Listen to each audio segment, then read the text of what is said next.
Now this was a pleasant surprise this week of March Comes In Like a Lion. I'm normally used to seeing some very depressing themes throughout majority of the episode, but that wasn't the case this week. It was a very happy episode, and it had a lot of comedy. And I mean, March Comes In Like a Lion does have comedy, and it does have some lighthearted themes and stuff. It's not something we're not used to. I mean, when Awkwardy's on screen with the sisters and stuff, usually it's some very good things happening. For instance, it's comedy, lighthearted, it's just happiness. And they're kind of like the light of the show. But this is the first time in March Comes In Like a Lion that we've seen that the sisters, they're out of the picture, but Ray still manages to make the scenery around him with vivid colors. He is happy, or he's trying to show emotions, he's trying to do something for someone, and with him going out of his way to be that light and trying to help out someone else, it shows how much growth he's got throughout the beginning of the series to this point, and how he continues to try to change himself for the better. And when he goes out of his way to help out a person find their path and continuing to do shogi, and when he calls up Kyoko and says he's not retiring, he's going to continue moving forward, that put the biggest smile on my face. It was not the fact that he helped the man out. It wasn't even that. What made me happy was that he gave the biggest middle finger to Kyoko. He's like, I made sure he did not retire. He is going to continue moving forward.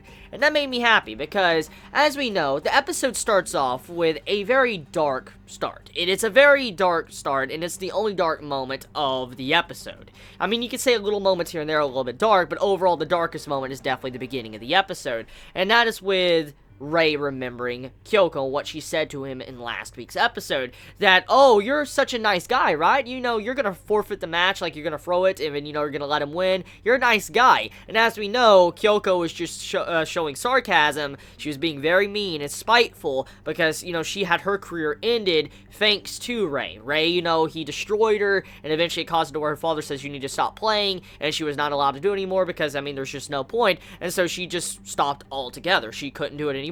He destroyed her. And with him saying that, and with him, you know, actually going out of his way to help him out, it's like he went against her. It's like, no, he's not quitting. He started up once again. You probably could do the exact same thing. You don't need to really quit. And so, I feel like Kyoko, that middle finger she got, that was pretty nice. I got really excited when I saw it, because that was the highlight of the episode. Seeing this man be defiant, going against Kyoko, and showing her that he truly is a good person. Yes, he won. It's a job. At the end of the day, he needs to win. It's a job. I mean, it's like sports, okay? Just factor this in. You may love the enemy team, like if you're playing football, baseball, whatever, but you still need to win. It's your fucking job, and you don't want to lose. I don't think anyone in the world really likes to lose. I mean, maybe you want to lose for a certain other reason. There's probably a motive behind it, but I don't think anyone in the world really likes to lose. Let's just be completely honest here.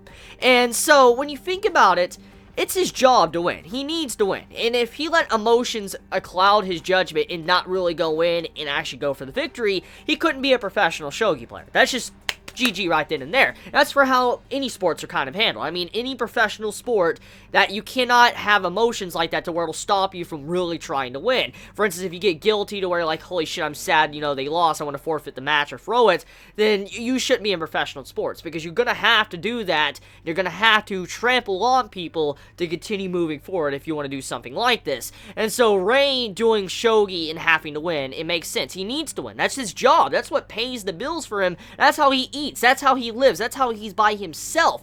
And so if he was to lose and he starts losing money or whatever, that's just not good. That's not good at all. So I cannot condemn the man for beating this old man. I cannot condemn him at all. Even if it hurts the old man and it saddens me, it deranks him, like he goes lower in rank, I still say, however, what Ray did, I cannot fault him for. It's just how his job works. It's how professional shogi works. And I don't think any of us can really fault him for that. And so Kyoko being very spiteful, she doesn't understand truly how to be a professional shogi player. That's what I see here. She doesn't really know what it means to go in and be a professional, and that's kind of what Ray was showing. But once the shogi pieces were off the board, everybody was done, Then he was allowed to show his emotions. Then he was allowed to do what he wanted to do. Then he was allowed to feel guilt or allowed to feel happiness. That's when Ray was allowed to feel that. And when he helps this man out, and he tries to, you know, feed him, he's like, here you go, here's some food and stuff, and this man's joking around, drinking and all that, and eventually he leads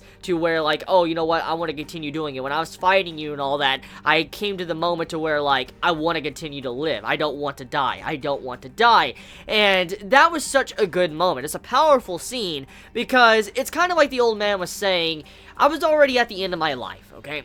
And he's like, I was already destined to die. I was ready to just lay down and die. I was done. That's what he was pretty much saying to Ray.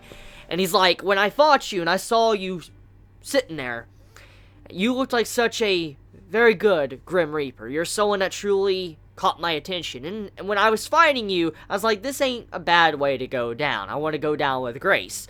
But as he was fighting, he's like, as I was fighting you, I got this emotion welling up inside me, like, I don't want to die. I don't want to die.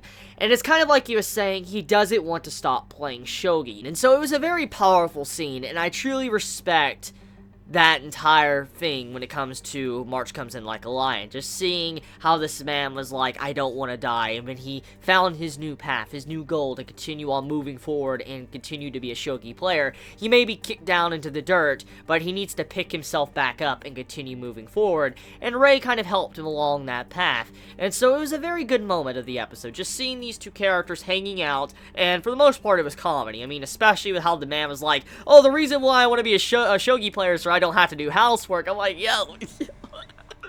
That shit was great. That was great. And the man freaked out. I was like, I don't want to. And the old man acted like a straight up kid. I'm like, yo. The old man acted like a kid. I had a good laugh with that. But I mean, still, the message of the episode truly got me. So yeah, March Comes In Like a Lion, great as always. And I mean, Kyoko getting that middle finger from Ray, pretty much saying like he didn't give up and all that, he's going to continue playing shogi. That was the highlight of the episode. So let me know your thoughts in the comments below. You all have a wonderful day or night wherever you live. Please be safe. Chibi out.